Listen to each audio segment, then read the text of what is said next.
Bigla akong nagising sa kalagitnaan ng gabi nang marinig ko ang mahina ngunit malinaw na pagbulong ng pangalan ko mula sa labas ng bintana kahit wala namang tao sa aming bakuran. Sa paglapit ko sa bintana ay nakita ko ang babaeng mahal ko na nakatayo sa dilim. Ngunit ang mga mata niya ay hindi na mukhang tao.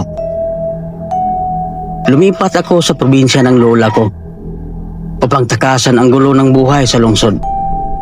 At doon ko unang nakilala si Elena na tila perpektong babae sa mata ng lahat. Tahimik siya, misteryosa, at palaging nakangiti sa akin na parang may itinatagong lihim sa likod ng kanyang mga mata. Sa bawat araw na lumipas ay lalo akong nahuhulog sa kanya habang sabay naming pinapanood ang paglubog ng araw na tila walang katapusan.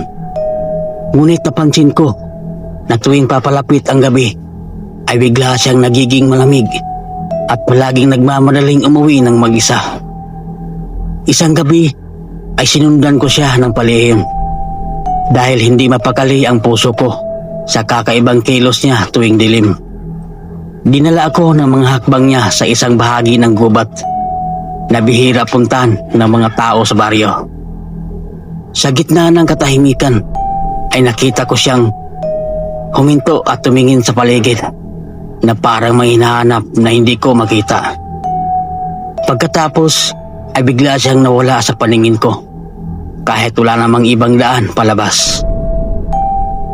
Kinabukasan ay tinanong ko ang mga matatanda sa baryo tungkol kay Elena at biglang nag-iba ang kanilang mukha na parang may alam silang hindi dapat sabihin. Isa sa kanila ang nagbulong sa akin na umiwas ako sa kanya kung nais ko pang mabuhay ng tahimik. Hindi ako naniwala sa kanilang mga babala dahil ang puso ko ay mas malakas kaysa takot na pilit nilang itinatanim sa isip ko. Para sa akin, si Elena ay isang babaeng kailangan lang maintindihan at mahalin. Isang gabi ay dumalaw siya sa bahay ko at tag-aya na maglakad kami sa ilalim ng buwan. Kahit hindi ko maintindihan kung bakit tila nagmamadali siya. May kakaibang lungkot sa kanyang mga mata na parang alam niyang may mangyayaring hindi na mababawi. Habang naglalakad kami ay hinahawakan niya ang kamay ko nang mahigpit at nagsabing mahal niya ako kahit hindi niya kayang ipaliwanag ang lahat. Napansin kong malamig ang kanyang balat na tila hindi normal para sa isang buhay na tao. Bigla niyang sinabi na kailangan ko siyang kalimutan bago pa maging huli ang lahat. Ngunit hindi ko siya pinakinggan dahil ayaw kong mawala siya. Sa halip ay mas lalo akong nangako na hindi ko siya iiwan kahit ano pa ang kanyang lihim. Sa gabing iyon ay narinig ko ang kakaibang tunog sa buong ng bahay na parang may gumagalaw nang napakagaan ngunit mabilis. Unti-unti akong nilamon ng kaba habang sinusundan ng tingin ang anino na dumaan sa ibabaw. Paglabas ko ay nakita ko ang isang figura na nakatayo sa puno at tila nakatingin diretso sa akin mula sa taas. At doon ko napansin ang pamilyar na anyo ng babae na mahal ko. Hindi ako makapaniwala sa aking nakita. Kaya tinawag ko ang pangalan niya. Ngunit hindi siya sumagot at nananatili lang siyang nakatingin. Unti-unting lumapit ang takot sa puso ko habang nagiging malinaw ang katotohanan. Kinabukasan ay kinausap ko siya at diritsahang tinanong kung ano ba talaga siya. Ngunit umiwas lamang siya sa sagot. Ang kanyang katahimikan ay mas nakakatakot kaysa kahit anong paliwanag. Sa huli ay umamin siya na hindi siya normal at may sumpang matagal nang dinadala ng kanyang pamilya. Sinabi niyang kailangan niyang lumayo sa akin upang hindi ako madamay. Ngunit sa halip na umatras, ay mas lalo akong lumapit at pinili siyang mahalin kahit alam kong may kapalit ito. Para sa akin, ang pag-ibig ay hindi nasusukat sa takot kundi sa pananatili. Mula noon ay nagsimula na ang mga kakaibang pangyayari sa paligid ko na hindi ko maipaliwanag kahit anong isip ko. May mga gabing pakiramdam ko ay may nakatingin sa akin kahit ako'y nag-iisa. Napansin kong unti-unti akong nangihina sa bawat araw na tila may kumukuha ng lakas ko habang ako ay natutulog.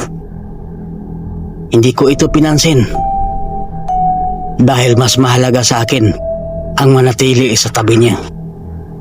Isang gabi ay nagising ako at nakita ko siyang nakaupo sa tabi ko habang tahimik akong pinagmamasdan. Ang kanyang mga mata ay puno na lungkot at galit na hindi niya maitatago. Humingi siya ng tawad, ngunit hindi niya sinabi kung para saan, at doon ako tuluyang kinabahan. Pakiramdam ko ay may bagay na unti-unting binabago sa aking buhay. Nalaman ko sa isang matanda na ang pag-ibig sa isang nilalang na tulad niya ay may kapalit na hindi basta-basta. Ang taong minamahal nila ay unti-unting nauubos ang lakas hanggang sa tuluyang mawala. Doon ko naintindihan ang lahat. Ngunit huli na dahil nararamdaman ko na ang epekto sa aking katawan. Ngunit kahit alam ko na ang katotohanan ay hindi ko pa rin kayang iwan siya. Pinili kong harapin ang kapalaran kasama siya kahit alam kong maaring ito ang maging wakas ko. Dahil para sa akin, ang pag-ibig na tunay ay hindi tumatakbo sa takot. Isang gabi ay sinabi niyang kailangan na niyang umalis upang iligtas ako. Ngunit hinarangan ko siya. Ayaw kong mawala siya kahit kapalit pa nito ang sarili kong buhay. Bigla siyang umiyak at nagsabing, ako ang una niyang minahal ng ganito. Ngunit ako rin ang kailangang mawala sa kanya. Ang kanyang mga salita ay parang kutsilyong tumusok sa puso ko. Sa sandaling iyon ay naramdaman ko ang kakaibang lamig na bumabalot sa paligid na tila may paparating. Ang hangin ay naging mabigat at puno ng takot. May mga aninong gumagalaw sa paligid na hindi ko na maipaliwanag habang siya ay unti-unting lumalayo sa akin. Sinubukan ko siyang habulin, ngunit parang may pumipigil sa aking katawan. Sa huli ay tumigil siya at tumingin sa akin sa huling pagkakataon na puno ng pagmamahal at sakit. Doon ko nakita ang tunay niyang anyo na hindi na kayang itago. Ngunit sa halip na matakot ay ngumiti ako dahil kahit ano pa siya ay siya pa rin ang babaeng minahal ko. Ang puso ko ay hindi kailanman nagbago. Unti-unti siyang naglaho sa dilim na parang hindi kailanman naging bahagi ng aking buhay. At naiwan akong mag-isa sa katahimikan ng gabi. Mula noon ay hindi na siya muling nagpakita. Ngunit ang alaala niya ay nananatili sa akin. At kasabay nito ay ang kakaibang pakiramdam na hindi pa tapos ang lahat. Sa bawat gabi ay naririnig ko pa rin ang mahinang bulong ng pangalan ko mula sa malayo. Parang paalala na may koneksyon pa rin kami kahit wala na siya. At minsan ay nararamdaman ko ang malamig na hangin na parang yakap mula sa isang taong hindi ko na makita.